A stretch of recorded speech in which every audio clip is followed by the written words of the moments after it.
మిత్రులారా, ఇంతకు ముందు వీడియోలో మనం మత్స్యావతారం, కూర్మావతారం గురించి తెలుసుకున్నాము. ఇప్పుడు మహావిష్ణువు 3వ అవతారమైన వరాహావతారం గురించి తెలుసుకుందాము. వరాహము అంటే పంది. హిరణ్యాక్షుడు భూమిని సముద్రంలో దాచిపెట్టినప్పుడు మహావిష్ణువు వరాహావతారం తీసుకుని సముద్రంలోనికి వెళ్లి భూమిని పైకి తీసుకువచ్చాడు అనేది పురాణం యొక్క కథ. అయితే ఇక్కడ మనం ఈ వరాహావతారాన్ని ఎలా అన్వయించుకోవాలి అనేది చూస్తే, వరాహం అంటే ఒక బలమైన జంతువు. ఇది భూమితో బాగా అనుబంధం కలిగి ఉంటుంది.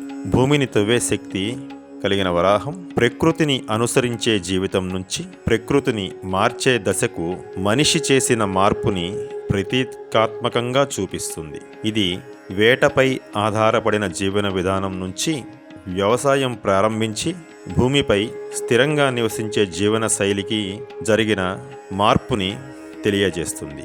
హిరణ్యాక్షుడు భూమిని సముద్రంలో ఉంచటం అనేది మనం ఎలా అన్వయించుకోవాలి అంటే, వరదలు, వాతావరణ అస్తవ్యస్తత వంటి సహజ అవరోధాలకు సంకేతంగా కాగా, వరాహం భూమిని పైకి తీసుకురావటం అనేది ఆ అస్తవ్యస్తతను అధిగమించి భూమిని సాగుకు అనుకూలంగా మార్చిన మానవ ప్రయత్నాన్ని సూచిస్తుంది. ఈ దశలో భూమిని తల్లిగా భావించబడింది. భూమి పూజలందుకుంది. పంటలు, ఆరాధన వంటి వ్యవసాయ ఆధారిత సంస్కృతి పుట్టుకువచ్చింది. వరాహావతారం తర్వాత మనిషి భవిష్యత్తును దృష్టిలో పెట్టుకుని శ్రమించటం, విత్తనం వేసి పంటల కోసం ఎదురు చూడటం వంటి ఆలోచన మార్పు ప్రారంభమైంది. అందువల్ల వరాహావతారం కేవలం ఒక అవతార కథ మాత్రమే కాదు, భూమిని తవ్వి పండించిన, నాగరికతను నిర్మించిన నూతన మానవ మానసిక దశకు ప్రతిరూపం ఈ వరాహావతారం.